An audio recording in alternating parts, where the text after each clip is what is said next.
Hey, Adam. What's up, Peter? I've got a great idea for a tune. Okay. I just got to work it out. But I'm thinking, I just take the shape. That's good shape. Yeah, it's like, whatever, like E13. E13. With the ninth, and then move it up a whole step, move it down. You know, it's just like that typical kind of shape, move it around kind of thing. You know, beep boop dee doo be doo da, skip doo be doo lip doo doo, be dee dee dee dee doo doo. In that hip, stay boop beep boop be dee dee dee dee dee da, beep dee dee dee dee doo dee boop. Beep beep beep boop beep beep beep. Yeah, Peter. What? I feel like this has been done before. Sorry.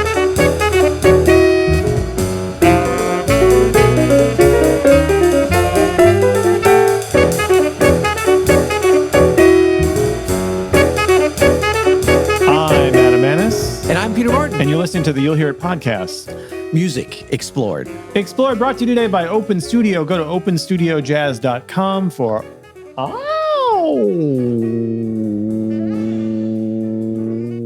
your jazz lesson needs. Peter. Yes.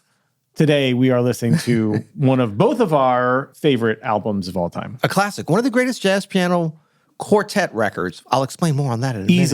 Easily. It's in the top 10, 5, 3, whatever you want. Ooh. This is as good as it Sounds gets. like a hot take is on its way. We are listening to 1967's The Real McCoy by the incredible McCoy Tyner. Huge influence on pretty much every pianist after. Yeah. And it would be way easier to come up with a list of people that aren't in. I don't even know if I could do it. Jazz pianists that were not influenced by McCoy Tyner. It'd be way harder. That's what I'm saying. Yeah. You do almost impossible. Jazz pianists who weren't influenced by McCoy. Because even if you were influenced by anybody else, chances are they were influenced by Perhaps McCoy. John Tesh, not influenced by McCoy. I don't know. Maybe jury's out on that. But I'm excited about this one, man. Again, 1967. Here's a little cultural context about what was going on. Ooh, lay it on me, 1967, the number one movie in America was You Only Live Twice, which is a James Bond. Sean Connery as James Bond. You Only Live Twice. The number one TV show was that was weak. That was really, was that N64 version? That's Jaws. That's 1975. The number one TV show is the Andy Griffith Show. That's a good show. That was a good show. That's a really good show. Yeah. The number one. No, that was what? Opie Cunningham. Opie Cunningham. Right. The number one album was Sgt. Pepper's Lonely Hearts Club Band by the Beatles. The Beatles. That was a classic right there. The president was Lyndon B. Johnson. But not for long. Well, he'd be around for a little bit. On his way out. That's a little bit of the sort of cultural happenings in 1967. Do you know where LBJ hailed from? The Texas. great state? Yes. Yeah. Do you know where the Beatles hailed from? Liverpool. Some of them, at least. Is that your attempt at a Liverpudlian accent? Let me hear yours. I will not. Good. I refuse. Liverpool, jolly good, old mate. No? What? Okay. I'm trying out Is here. that Mary Poppins? What is going on? Mary Poppins and Ons in Liverpool. No. Okay. Keep going. No, this is great. Sit back with your oat milk latte, Mr. Cold Store. This is better than the show. Peter does British accents. Now do leads. But this is good. So leads. No, sir. 1967, kind of a tumultuous time. I wasn't around. This is one of those records. Well, most of the records we listened to are before 1970. So that's true. But this was at the beginning of what we might say a little bit of upheaval. We were into Vietnam War, very controversial, obviously. And my sister was born this year. Excellent. Not very controversial, not in my family. This was released in April. Landing. But this summer in 1967, the famous Summer of Love. Yeah. Was that 67? A lot of people think it was 69. It was not. It was 67. Oh, I see what you did there. That's funny. That's very funny. Well, that's true. Okay. Yep.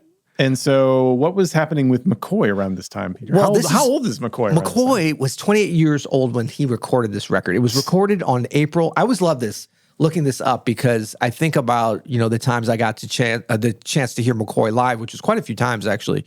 And I got to meet him and speak with him a little bit. Of course, he just passed away in just a few years ago in 2020, I believe.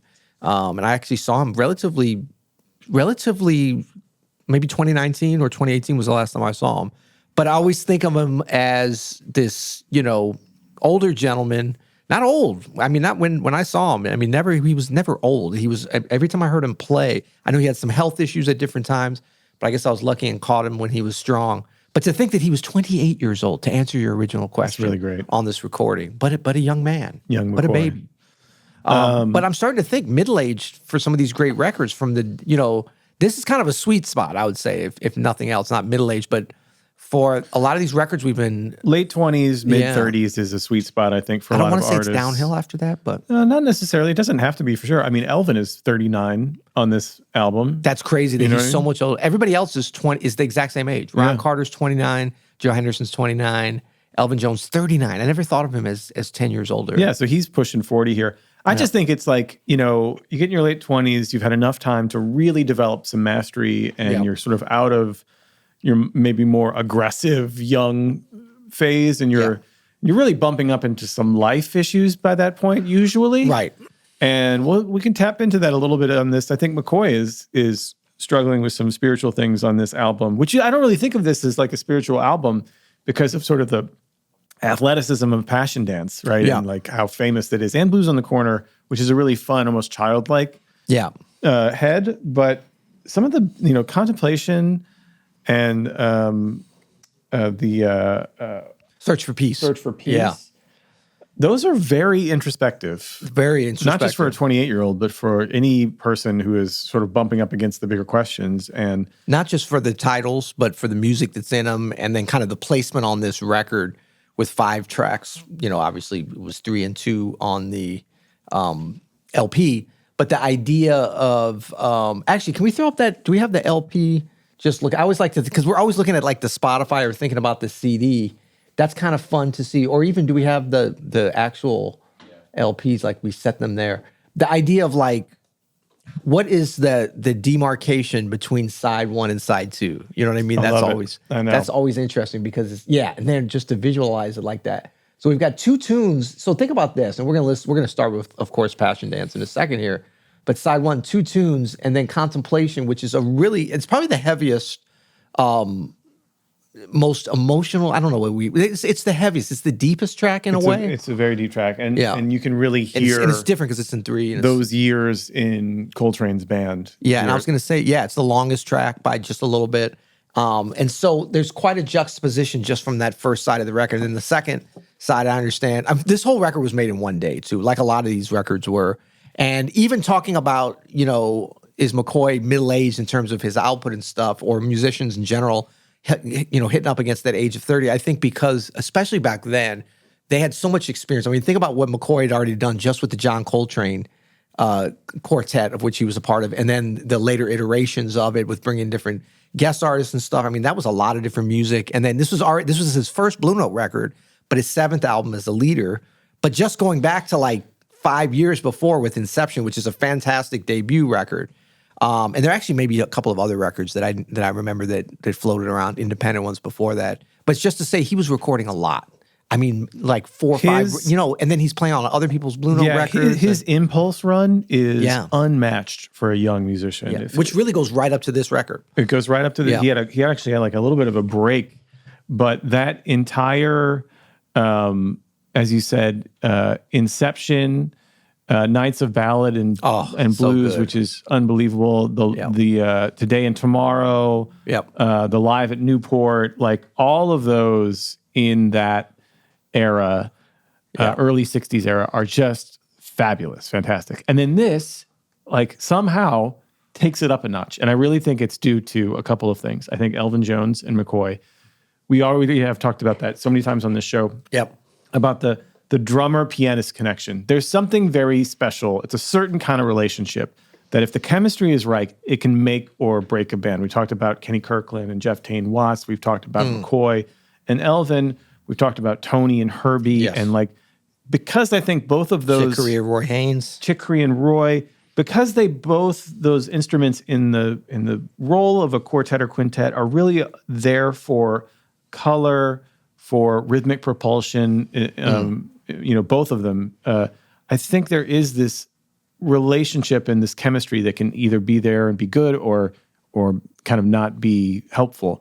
And I think McCoy and Elvin are obviously a classic combination. Absolutely. And I do think that having Elvin and Ron Carter on any recording together is special. Right. And it's really fun to hear like members of John Coltrane's quartet with a member of the Miles Davis quintet. And then young Joe Henderson here, 60s Joe Henderson, just playing incredibly lyrically and melodically and just everything we love Joe Henderson for. Yeah. Able to really hang on McCoy's very, very underrated compositions, which we'll talk about in our overrated, underrated, overdog, underdog section. But yeah, I think there's a real flow to this album that even on the earlier Impulse albums, you don't get as much, as great as they are. The playing is great and all that, but there's something happening here that's different.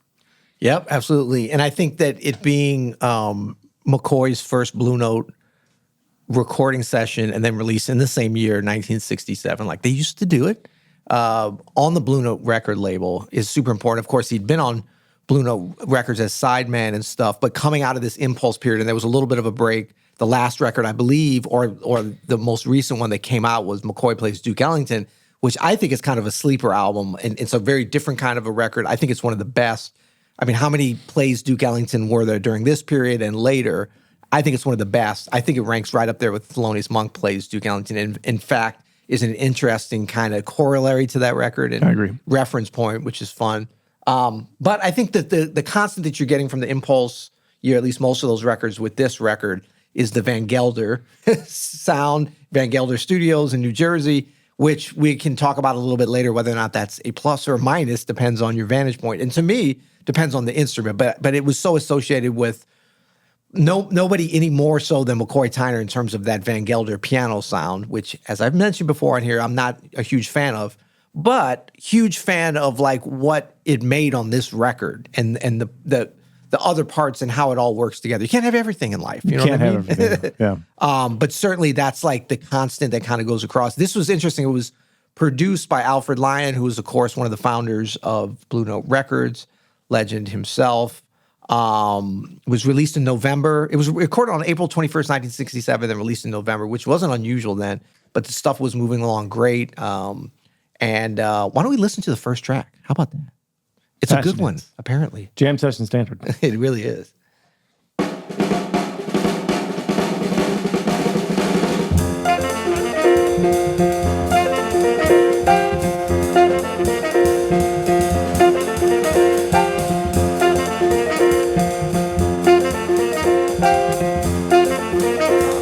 Incredible.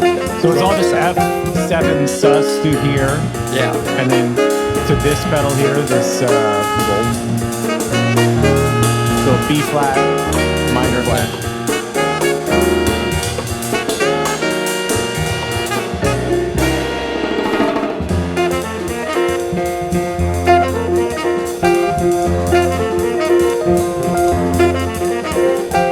I almost did my warm up.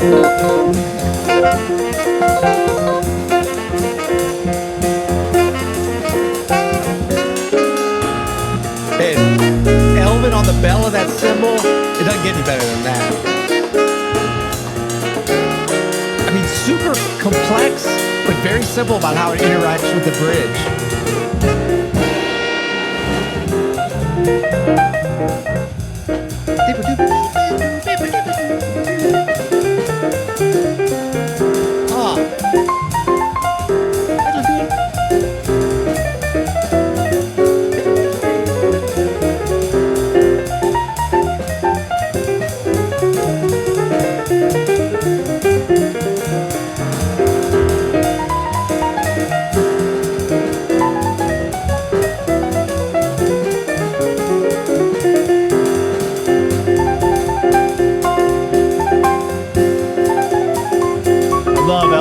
Carter's hook up on this too. Yeah.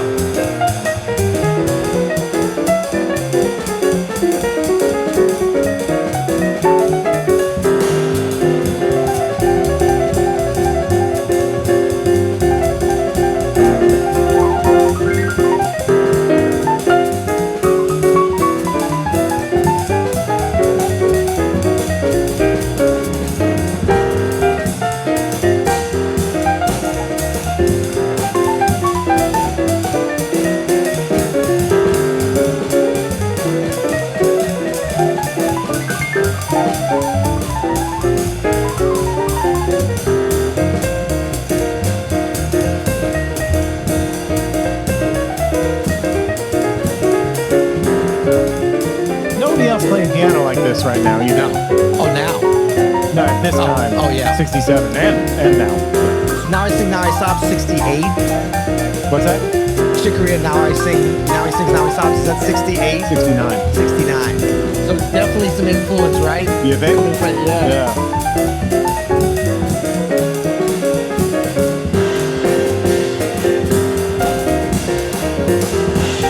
His rhythmic offsets.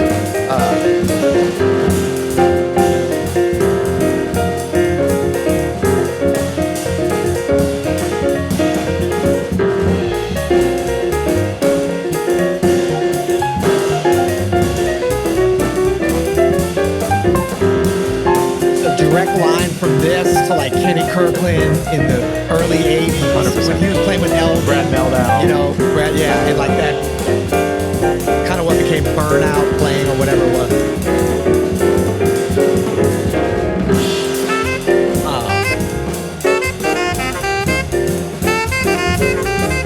It's such a build-up like to a Coltrane solo.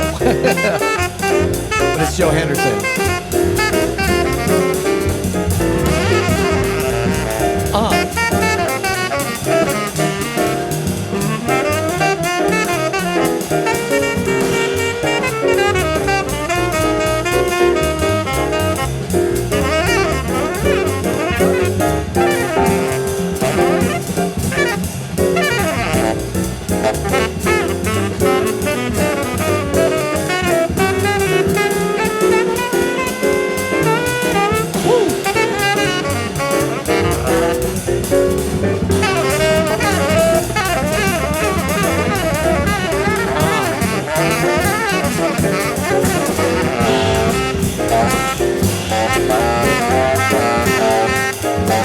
It's funny. I think about when I think about this record and this track, I think about precision and like these crisp eighth note lines. But it's funny because both McCoy and Joe Henderson are doing so much swirling, like sort of like big swirly cadenzas that are so beautiful. It's like the opposite of that, but it creates a contrast, you know? Yeah.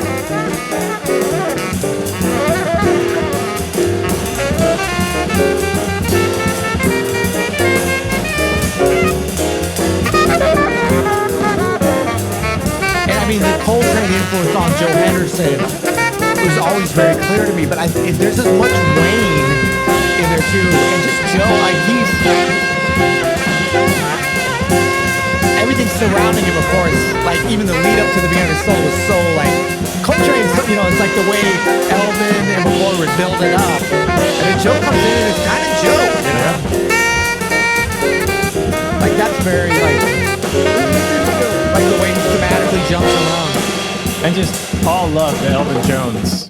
For just muscling his way through both these solos, just like creating incredible cacophonous sounds. Just dropping bombs and leaving you just stanked. Yeah. You know what I mean? Yeah, and horrible that I stopped at the beginning of his wonderful solo, but we got a lot to Peter. get to. Hey, well, I got to leave people something. But the thing is, the way he's playing too, it's very cacophonous.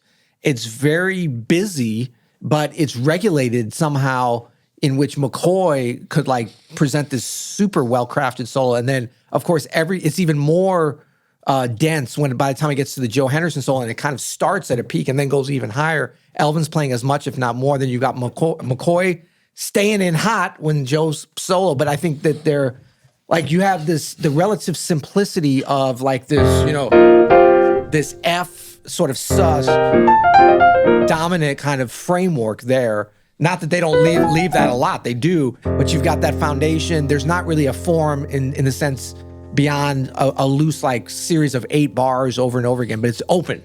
It's open. They don't go to the bridge. There's no determined bars. Yeah. And I love you can almost get a sense of a pattern that emerges from McCoy, even when he's comping behind Joe Henderson, where he'll like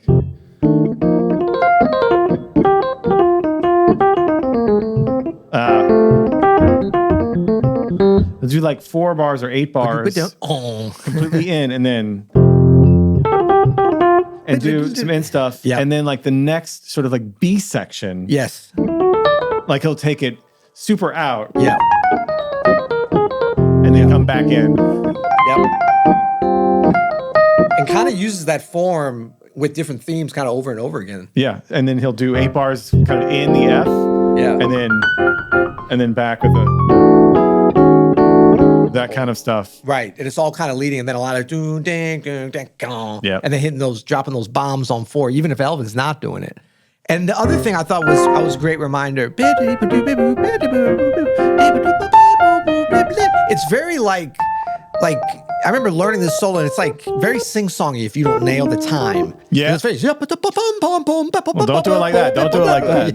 No, but I mean, if you just read it off the page, that's the way you do. You really got to get that feel. The other thing is like he's very like when there's that whole section where he's taking it out, but he's sitting right here on these 4s. So it's like he's either got some pedal or a little bit of sustain pulsing in and out that gives it a very interesting effect that I think we always think about.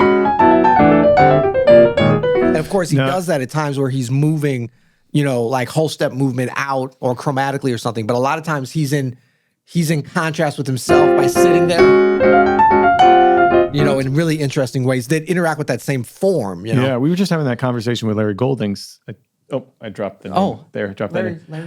With his iced about coffee. this and about how important it is to transcribe the left hand of McCoy. If you're learning the right hand stuff, learning the left hand as well will really, teach you a nice theory lesson. Exactly what you're saying. Sometimes he's going out. The left hand is staying in. Right.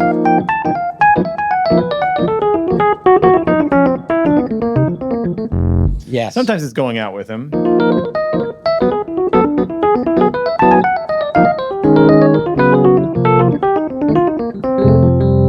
Yeah.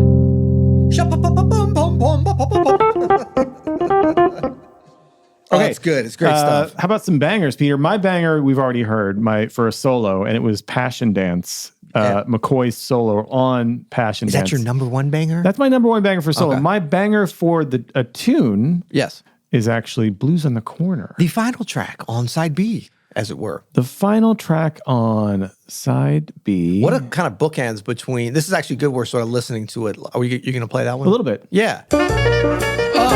I love it when I don't know why. Can we listen to the beginning again? So I know people are like, let it play and shut up. You know what? Go buy the album, suckers. Sorry. Yeah, Mom. Whoa. Okay. There's something that's so. This is the thing. As much as I complain about the Rudy Van Gelder sound, it's like from here on up. From works. here down, I like it. It and like works this really area, well. I love it. It's that. It works really well on this. I think he's doing some like they're playing in thirds or tenths or whatever. But there's a little like something about the way that Elvin. We're gonna listen to it again, but let me see if I can describe this correctly. Like Elvin's like coming in with that lilt, but like Joe and McCoy are not playing exactly together. But it's like, it's just got that like every 2 beats. I think it's just such a great tune.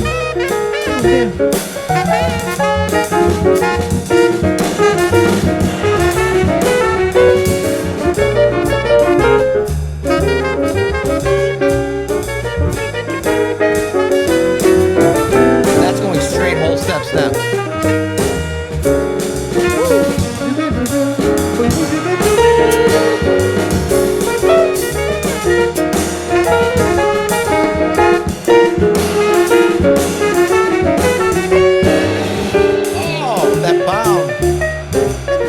Such a great solo here.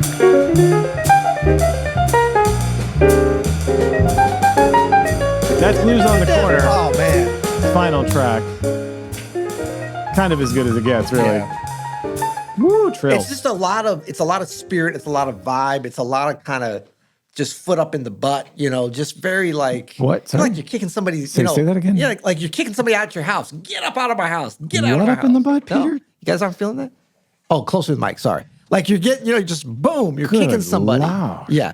I don't know. It's got a lot of stank in it. It's got a lot of vibe. It's got a lot of feel, confidence, obviously, a lot of musicality, all those different things that kind of come together to make something that could again be. Well, yeah, I mean, anything you do with that kind of attitude, look at his face. are recording this, right? Oh, no. Peter, what are your... You know, and then they got those fourths moving, alternating between the thirds and the fourths. You know.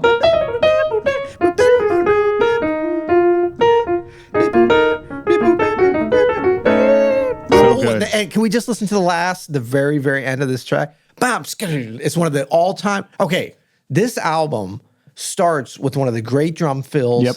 And ends with one of the great drum fills. That's so true, dude. I've never thought about that. That's so but the true. timing of it, this Elvin fill at the end, like you could never notate this. It's so right, even if it's not correct. It's correct, but not right. Here it comes.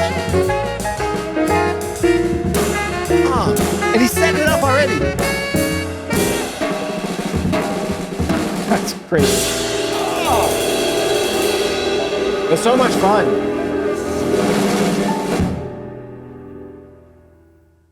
That's great. Yeah, that's fantastic. Okay, Peter. So that could have been one of your bangers too. What are your banger picks for? I've got track and for solo. Interesting. So I've got Contemplation as my banger, which is kind of weird to say it's a banger. I just think it is a banger though. Yeah, it is. I mean, I just think it's an important, like where it's placed in the record. I mean, it's so beautiful. Let's just listen to it some. But like coming second.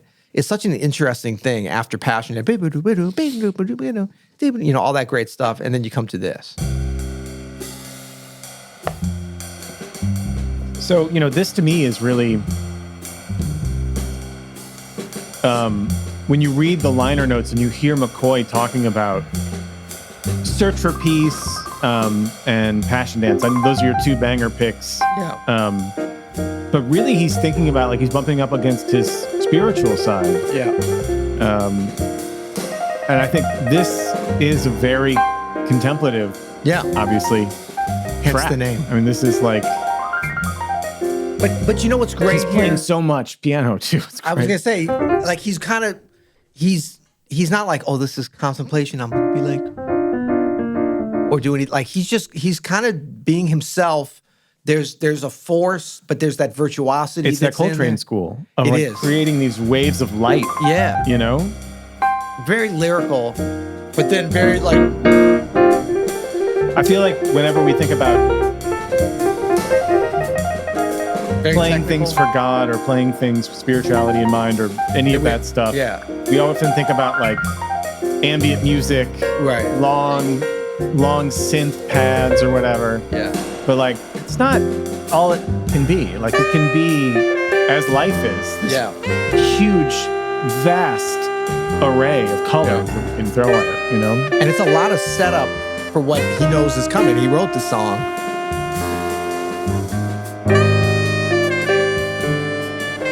The counter melody in the left hand with the bass.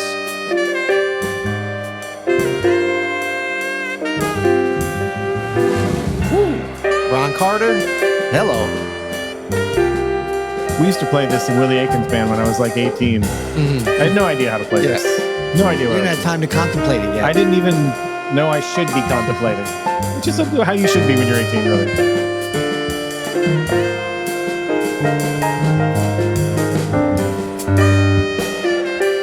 What about your solo? Back up to that A flat to the G. Solo pick, Peter, what do you got? So for solo, I've got, what did I end up doing? This was a hard one. Search for Peace. So I just want to pick these two partly. I mean, there's 5 tracks here, and I want to make sure we got through all of them. I think each in their own ways. I mean, there's McCoy. I mean, there's souls from everybody on here that are interesting, but we're going to jump to Search for Peace, to McCoy solo. Just real quick, here's McCoy talking about Search for Peace. After writing the melody of Search for Peace, Tyner says, I chose this title because the song has a tranquil feeling, tranquil and personal. It's very difficult to verbalize about music. The important thing is what the listener himself gets from the act of listening. But insofar as I can verbalize about this piece, it has to do with a man's submission to God, with the giving over of the self to the universe, which is just beautiful. Yeah. And I think Search for Peace really captures that spirit for me, anyway. This is the end of the very long, very beautiful melody.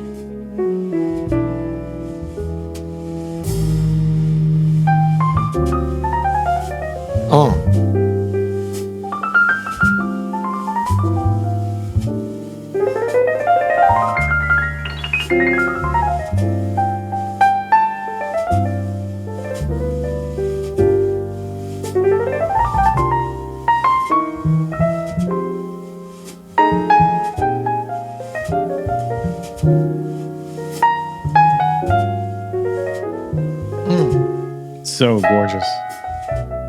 This is a great pick, Pete.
Yeah, I mean, it's Search for Peace is also, by the way, the Spotify banger on this album. Somehow it has like 18 times more downloads than anything else. Yeah, I think it's got to be like what we talked about a couple weeks ago, where Spotify put it on a smooth jazz rainy night All playlist. hail the Spotify gods. Yeah, And but I mean, Joe's solo is incredible. That starts right there. I could have easily picked that. But I think I remembered as we were prepping for this, like how that solo really influenced me. Yeah. That and then a couple from the John Coltrane Ballads records, the McCoy. And when I hear that, I was like, wow, a lot. I mean, not that I can play all that stuff, but I cop some of this stuff, and to this day, some of that stuff is in my ballad playing, like his approach. What I hear is your approach is that similar sort of like free feel of like these cascading lines that aren't in time, but are like you obviously are like sculpting and a phrase that has a beginning and an end and is going somewhere, but it's not necessarily like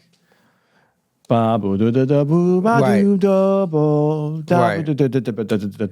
like that. It's more like it's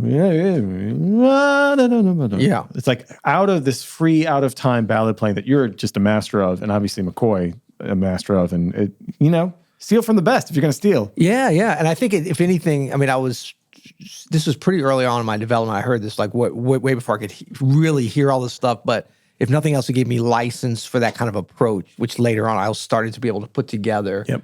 And sometimes that's you need to be like, oh, that's possible. Yeah. It's not like, oh, I can play like that. It's just wow, that's an option. That's an option, exactly. Yeah. And I think what we all get is that for sure. But I always loved McCoy's ballad playing, and I felt like he was a little bit underrated. And I don't know. One thing I just have to say, though, let's just listen real quick. And I don't mean to complain, but this drum sound is so great. This is probably as Van Gelder often did with Elvin, like the snare drum sound with the brushes. Well, as it gets like as clear and present as that is the hi-hat, it's like the piano is so squashed compared to the drums to me. Especially in that upper register. Listen to drums. The drum solo, and I think the drums are perfect. I mean, I couldn't, I feel like I'm there with Elvin, Yeah. But with McCoy, I just feel like he's at another place or something, It's the Van Gelder piano. The Van Gelder pianos. But down here and stuff, it sounds great. So let's do some shout out over underdog. All right. What you got? Underrated. Yes. McCoy Tyner's compositions. This is 5 original compositions. Each one of them is absolutely brilliant. I think I've played every single one of them at some point in my career. Certainly Passion Dance is a jam session standard. I mentioned I played Contemplation in Willie Aiken's band for a while.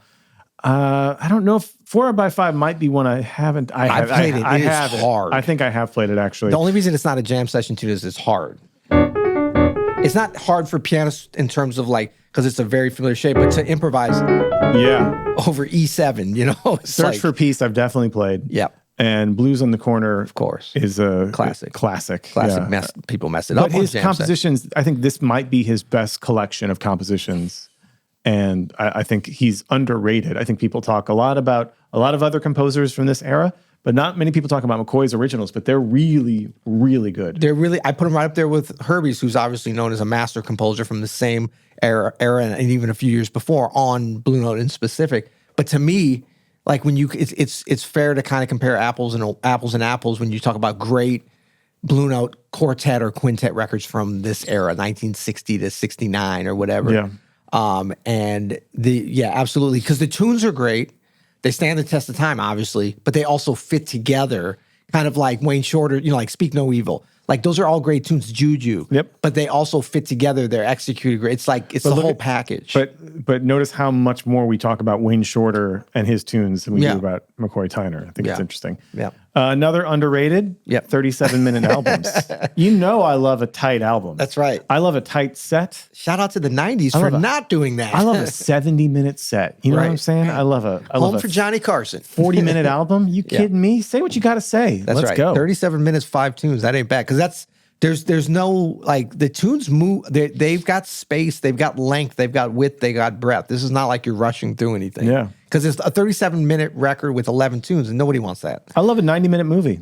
I love a 78-minute movie sometimes. I don't always love a 3-hour movie. I mean, Shout out Scorsese. Hey, I love Barry Lyndon, but it could have been 2 hours. You know what I'm saying?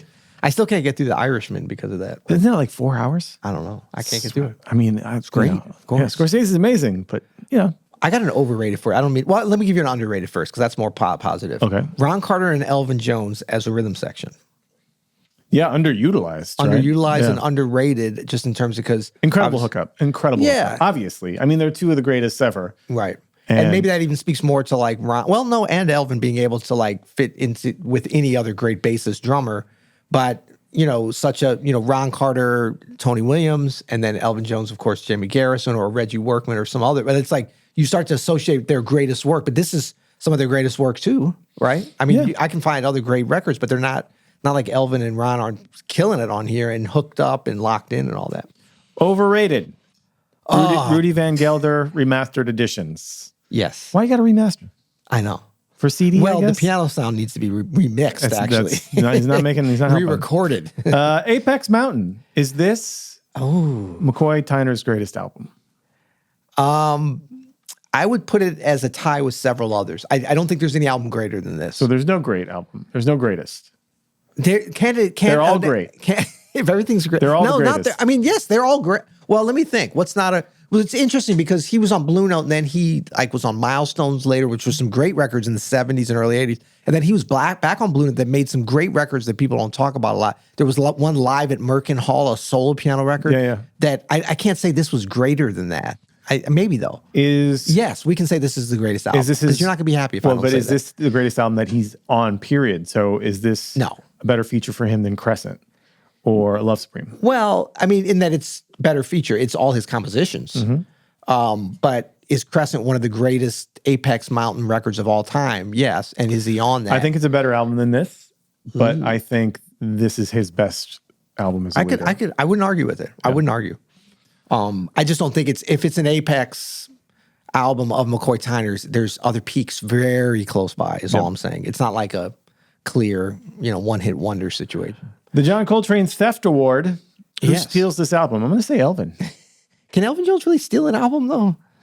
He's stealing this one, man. He's really playing incredible drums. Yeah, but that's like de rigueur for him. So what? De rigueur. Excuse you. Yeah, that's...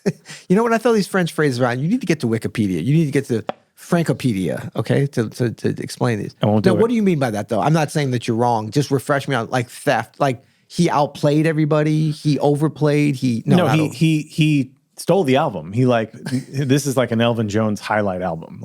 He's crushing.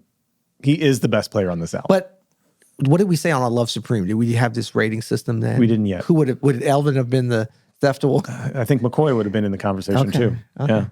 Okay. But Train won that album, so it doesn't matter. And McCoy probably won this album as well, but if you got to give it to anybody, I think Elvin. Yeah.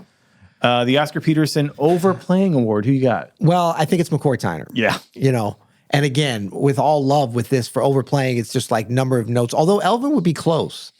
And for a bass player, for this kind of music, Ron, he's in the mix. But whenever, look, we're hitting some really high level albums with some high level musicians. So The overplaying is more about like, can you do it not in the style of Oscar Peterson, but with the grace and elegance of Oscar, and certainly McCoy does.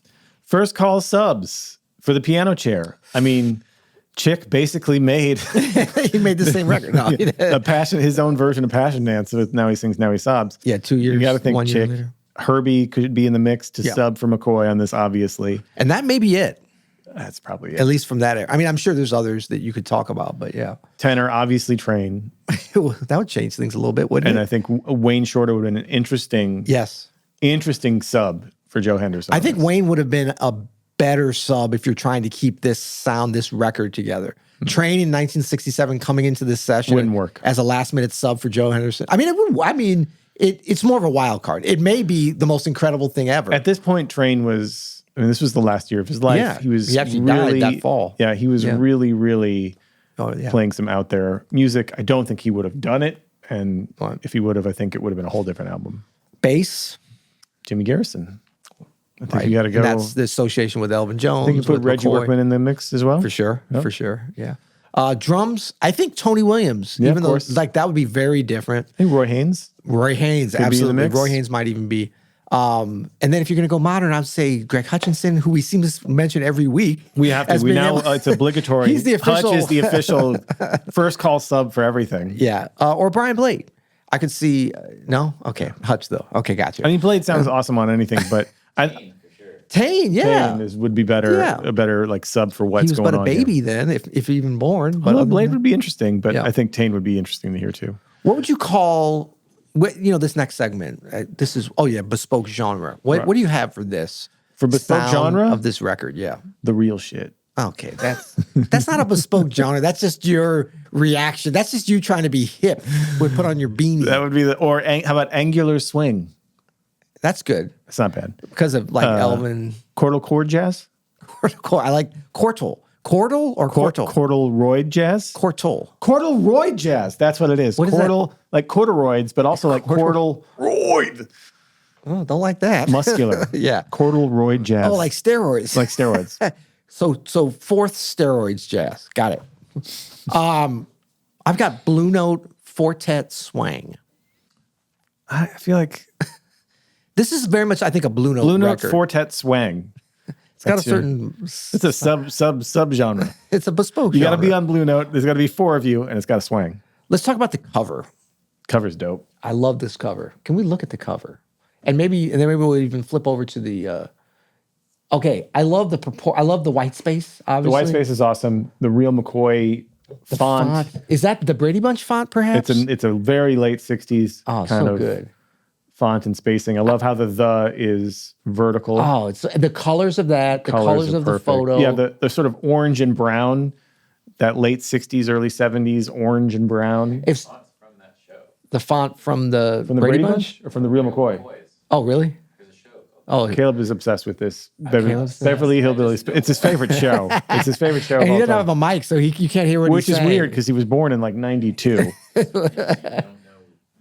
You know what I love about this too is Blue Note does a great job with this. Impulse did actually a bunch of Riverside in their own way. Stereo, the record number, and then the Blue Note logo. Gorgeous. The way that it's set against the white, which is maybe a little bit of an It's a off-white. Great perhaps. logo, the Blue Note. Oh, it's just great. And but then the placement of it, the lining up of it, like this is some high level. Like if you brought this sucker in as like a design sample to Don Draper himself and showed it to him, he would approve. He'd be And like, "Get me some Canadian Club whiskey and get the hell out of my office. This is perfect." And just a casual studio shot of McCoy with that tinted sort of brownish orange Yeah, color on the whole photo. It looks great. Yeah. It looks great. I love this cover. I give this an A. Yeah, for sure. Hot takes. Peter, what do you got? Hot takes. Well, I alluded to this. I'm still not a fan of the Rudy Van Gelder piano sound, but this is probably one of my most, I wouldn't say it's one of the best because it's Rudy Van Gelder piano sound of McCoy. I mean, it is what it is. But I'd say that this doesn't get in the way of me enjoying this record for some reason. And like it does some, it almost pushes it to the point of like, man, it's a drag. And I don't love that sound. I'm also always trying to calibrate, like, is it that everything else sounds so good? The drums, especially. Joe, I mean, yeah, maybe a saxophone is easier to record than a piano, but whatever. Everything sounds great. McCoy's playing, is it transcending subpar type of sound on the piano, maybe, but I think it's just, I don't know, it's beyond tolerable to me. I think it's good. It's B- or something. And McCoy's playing is off the charts on this, as it often was during that period. So, I don't know if that's a hot take, but I'm not a fan.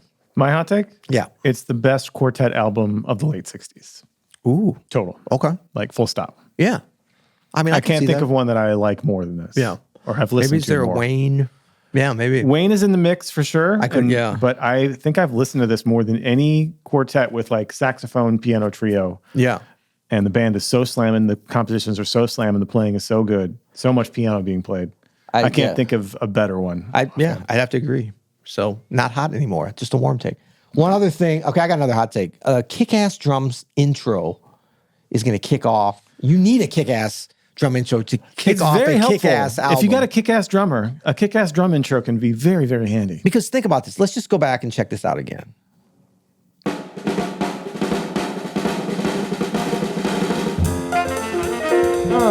So if they had just started and Elvin was like literally came in on one, it would be a great album. Yeah. But I don't know if it would get into that level. This is why it's a hot take. It's such a small thing. Like I don't think you would think this is the greatest quartet album of possibly all time or the late 60s without that. And there's some other little details too, but it's like when you meet somebody, how something starts and how something ends. And this album, and I'm sure they didn't plan this, but for whatever reason, is bookended by it's not just that it's great technically, it's weird.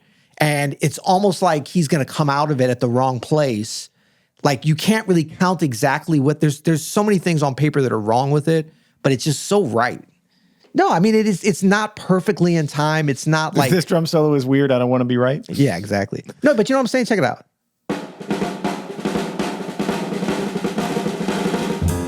It's just like he plays, he's not, you know what I'm saying, Caleb, right? I'll agree with you on the other thing if you got my back on this one. I definitely do. I think it's kind of weird. It's weird, right? But it's executed so well. It's one of those things that's weird, executed well. To me, this gives license to all the other weird stuff. They're not like totally weird. I mean, and for this, if it was not Elvin, we'd be talking shade on that drum solo. I don't know. Well, if it wasn't Elvin, we'd be like, who is that? I want to know. Wait, play it again. Why would we be talking shade? Is it sloppy? No. Yeah. It's like it turns at a weird place, right? Hear what you're saying, It's funny because it sounds sloppy when you listen to it a few times. It's actually perfectly executed, but it's not perfectly executed what you think it would be executing, you know? So it's like, and then by the time they come in, it's like, I love it. And it's almost better than this perfectly Again,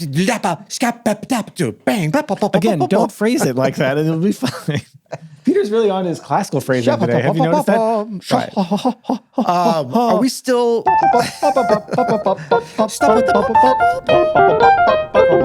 Do you like it like that? Yeah, good. Are we still messing around? Are we still effing with the snobometer? Snobometer, I got a 9 out of 10 on this one. Ooh. I think this is up every snob's alley. Oh, it's a good word for every snob's alley. Good. Okay. Woo. Oh, like a foot. No, this is, I think, prime. I mean, this isn't like Cecil Taylor snobbish, but this is pretty, like, you got to be a fan of the music. You got to have some context, too, this isn't someone's first jazz album, probably. Yeah. This is like, I'm familiar with, Love Supreme. I'm familiar with a lot of Miles Davis. You know what I mean? Like, you know who Ron Carter is. You know who Elvin Jones is. Yeah. Maybe you've heard some Joe Henderson, little Recordame, and then you get to this and you're like, ooh, what's this? You know what I mean? Yeah. I mean, I kind of agree, but I'm going to say 7 out of 10 on the snobometer for this because I think that snobs like insider stuff, and this is not like the most popular album, but it is very well known, and it's one that, like, if you ask 10 jazz fans, not even like super snobs, just people that know the music and snobs, what's the greatest McCoy Tyner album? You're going to get 6 or 7, 8, 9, maybe even 10. It is going to be the most said. Yeah, so already snobs, that takes at least a point off. That is true. And then plus, it is kind of a weird record, but it's very subtly weird. So I don't know that a lot of snobs fully, like snobs like really just like a snob would be fine to be like, well, McCoy's good there, but if he was still with John Coltrane was doing much more innovative things in 1967. That's true. Ascension is way more snobby than this will ever be. That's true. But there is cool snobby stuff, I think, or nerdy stuff like that intro And then like some of the way that McCoy's like not shifting his left hand harmonies when he is with the right. Like there's weird stuff in there that if you know McCoy, it's not necessarily weird, but it's not like, I don't know. The snobs also might say that the songs are too like accessible. You know what I mean? Too Every singable. song, too singable, singable a melodies. blues at the end. Yeah. You know, very like beautiful harmony, very. We got to find a real snobby record to listen to. You know what I mean? Yeah. We haven't had anything that's been like full snob. Full snob. But that's what I'm saying. Like, that's why I said 7 out of 10. To get some like Yeah. I could even go 6 out of 10 on this. some Dave Douglas in here. Ooh. You know what I'm saying? Get some You got modern. look at you got snobby just saying it. Peter, is this better than Kind of Blue? Nah. I'm going to say it is on par with Kind of Blue. Wow. For me. Okay. So I think you might have a slightly better opinion of this record than mine. I do love this record. I love this album. Interesting. Yeah. So it's the same level.